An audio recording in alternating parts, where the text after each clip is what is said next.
in here with Westside coach Brandon French. Brandon, obviously, you guys were a little short-handed tonight. I know that kind of hurt you. Yeah, for sure. We knew coming into this game it was going to be tough for us. We kind of just took what we had. We had some big kids. We had the three bigs there, and we knew that was our advantage. So that was the game plan going into tonight. We tried to take advantage of that. You really have to be pleased with the way they responded. I mean, they were in the game until the end. If people saw who wasn't at the game, they probably see you guys had no chance at all. But these guys responded. Yeah, from the get-go. I told the guys, I said, everybody thinks we're down right now, and they don't think that there's a chance for us to win. I said, so it's, here's our opportunity to come out and play. Come out and give me everything that you got. And, I couldn't ask for them to do any better than what they did. On the last, next to last seat, I think your last seat was that, aside from the last shot of the game, you had two looks at a three, and you probably don't want to channel what they're shooting, but he did get the rebound and smartly went back out. Did you think he had a couple good looks at it there to tie? Technically I don't want Shandle jumping out and shooting the three, but at the moment, we needed the three, and occasionally he gets in practice right there. He'll surprise you what he can do from the three-point line. So you had a couple nice looks, but it didn't work out that way, foul-wise. Do you feel like you were in a situation you had to put them at the line? And to their credit, they did knock them down, but Yeah, I figured, at that time I knew we was going to have to start doing some fouling, and I actually had to go back into some man-to-man. I kind of had them in that little matchup, which worked well for us tonight. But once we got into the man-to-man and we had to do a little pressure, I knew we was going to have to start fouling because where we was at on the score on it. But that's the way it goes sometimes. You did have a big advantage height-wise. Is it possible, even when everybody else is back, you see a little bit more of Ashton Reed and Bryson Blankenship and Shandle out there? Yeah, it actually, I think that's the first time that we've actually, even when Shawn was here, that played three bigs. And it actually worked out really well. And I think that's something that we'll be looking at going into the future right here.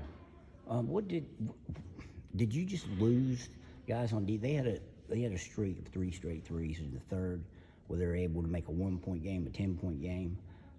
Did you just lose guys defensively, or what happened on those 3 threes that gave them that run? Yeah, that's what it was. We had some guys in the back there that really wasn't paying attention. I was trying to get them in that little matchup, and there's always putting the shooters in the corners. And I kept telling the guys, hey, you got to cheat out a little bit. You got to get out just to where you can contest that shot. And sometimes they was asleep in the back there.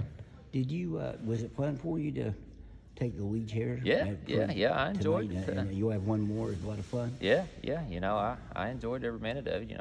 I miss Shawn being here, and Shawn's always good in leading us. But I enjoyed it. It was fun. You feel like the guys really put out for you tonight? Yeah, I couldn't ask. I think 5 guys were missing right now. Yeah, we had 5 guys gone. Majority of them are our starters. Like I said, I can't be more proud of these kids.